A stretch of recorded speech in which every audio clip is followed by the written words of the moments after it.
दिल्ली के चुनाव के ये 3 तस्वीरें आज हम आपको दिखाना चाहते हैं क्योंकि ये बेहद अहम तस्वीरें हैं। कल दिल्ली में 2 ऐसे किरदारों की एंट्री हुई जिन्होंने दिल्ली के चुनाव को और भी दिलचस्प बना दिया। दिल्ली में एक तरफ असदुद्दीन ओवैसी ने एंट्री की और केजरीवाल पर जमकर बरसे, तो दूसरी तरफ यूपी के सीएम योगी आदित्यनाथ ने अपने रैलियों की शुरुआत की और वो भी अरविंद केजरीवाल पर ही बरसे।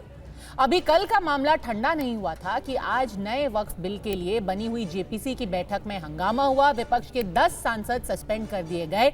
ये पूरा मामला, ये जो पूरा विवाद था, ये भले से ही जेपीसी को लेकर के हुआ हो, लेकिन इनका फोकस कहां था, इनका मकसद क्या था, ये बिल्कुल साफ है। ये था मुस्लिम वोट। वो चाहते थे कि अपने मुस्लिम वोट को वो एक क्लियर मैसेज दे दे, एक संदेश दे दे कि हम आपके साथ हैं, आपकी लड़ाई हम लड़ रहे हैं, भले से ही वो बात वक्फ की हो या आपके हक की हो या चुनाव की हो। पहले ही आपको बता देते हैं कि जेपीसी की बैठक में आज क्या हुआ। दरअसल नए वक्फ बिल पर चर्चा के लिए आज हो रही जेपीसी की बैठक में हंगामा शुरू हो गया। ये दूसरी बार ऐसी चीज हुई है। पहले एक ग्लास तोड़ दिया गया था, कल्याण बैनर्जी के हाथ में चोट भी लग गई थी, वो टीएमसी के सांसद हैं। आज रिपोर्ट तैयार करने के लिए जो खंड खंड चर्चा थी, उसकी तारीख 24 और 25 जनवरी की थी, जिसे कल रात आगे बढ़ाकर 27 जनवरी कर दिया गया। अब विपक्षी सांसदों ने क्या मांग किया, जिन्होंने कहा कि क्लॉज बाय क्लॉज चर्चा के लिए बैठक 31 जनवरी को रखी जाए। समिति के अध्यक्ष विपक्षी दलों के सांसदों की मांग के लिए तैयार जब नहीं हुए तो कहा सुनी शुरू हो गई, 10 सांसद सस्पेंड हो गए। जगदंबिका पाल जो कि अध्यक्ष है, उन्होंने यहां तक कह दिया कि मेरे साथ गाली गलौज की गई है। लेकिन अब आते हैं सबसे बड़े मुद्दे पर, और जो ये पूरे चुनावी दंगल में एक के बाद एक ताबड़तोड़ हमले हो रहे हैं। कल असदुद्दीन ओवैसी ने दिल्ली के चुनाव प्रचार में एंट्री की और पीएम मोदी और अरविंद केजरीवाल पर हमला किया। ये तक कह दिया कि दोनों ही आरएसएस से जुड़े हुए हैं। एक छोटा पैकेट है, दूसरा एजेंडा सेट करता है। आम आदमी पार्टी वाले जिस तरह ताहिर हुसैन के घर कबाब खाने जाते थे, 5 साल तक उन्होंने ताहिर हुसैन का नाम नहीं लिया, उनकी सुध नहीं ली। ये पूछा असदुद्दीन ओवैसी ने। तो ये तो हमला था ओवैसी का। वो इस बार 2 सीटों पर चुनाव लड़ रही है उनकी पार्टी, और ताहिर हुसैन उनके प्रत्याशी हैं। एक सीट पे ताहिर हुसैन उनके प्रत्याशी हैं, इसीलिए उनकी वो बात कर रहे थे।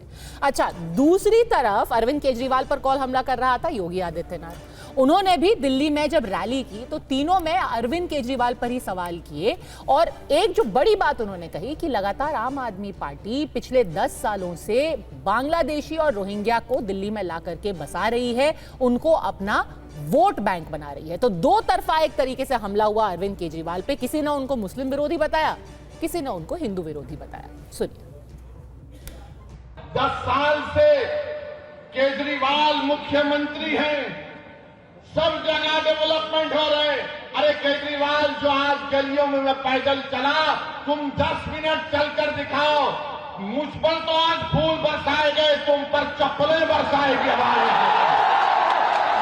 याद रखो, ओखला की आवाम मोदी और केजरीवाल दोनों भाई भाई हैं, एक सिक्के के 2 रुख हैं। इनमें कोई फर्क नहीं है, बिल्कुल कोई फर्क नहीं है। इनकी सोच एक, ये दोनों आरएसएस से निकले हैं। एक आरएसएस की शाखा से निकला, एक आरएसएस के इंस्टीट्यूट से निकला। इन दोनों में कोई फर्क नहीं है। हिंदुत्व की बात दोनों करते हैं। अरे बोलो, तुम्हारी जबान पे कभी नाम आया 5 साल में ताहिर हुसैन का? यही ताहिर हुसैन के मकान के ऊपर मौजूदा मुख्यमंत्री, ये बरसर इख्तिदार पार्टी के कई लोग ताहिर हुसैन के घर पर बैठकर कहते थे खाना खिलाओ। और जब ताहिर हुसैन जेल को चला गया तो तुमने उसकी तरफ देखना तो छोड़ो, तुमने उसका नाम तक नहीं लिया। आम आदमी पार्टी ने एक सुनियोजित साजिश के अंतर्गत ओखला दिल्ली के अंदर उद्योग तो नहीं लगने दिए, कोई रुचि भी नहीं ली, लेकिन इसमें बांग्लादेशी घुसपैठियों को, रोहिंग्या को जरूर बसाने का काम किया है। आम आदमी पार्टी के नेताओं के घर में आधार बनाने की मशीन के माध्यम से आधार बांटे जाते हैं इन बांग्लादेशी घुसपैठियों को। बांग्लादेशी रोहिंग्या को अमित शाह और मोदी पूरे देश में बसा रहे हैं। एक चीज मुझे बताओ, बांग्लादेश का बॉर्डर किससे लगता है? त्रिपुरा से, वेस्ट बंगाल से, आसाम से। वहां सीमा की सुरक्षा की जिम्मेदारी किसकी है? अमित शाह की। 10 साल से हिंदुस्तान में सरकार किसकी है? नरेंद्र मोदी की। या बाइडेन की सरकार थोड़ी है। अपने ही पापों पे डिस्को डांस कर रहे हैं भाजपाई। मतलब बांग्लादेशी हिंदुस्तान में आ रहे हैं, इसके लिए पापी कौन है? इसके लिए सबसे बड़ी पापी है भारतीय जनता पार्टी।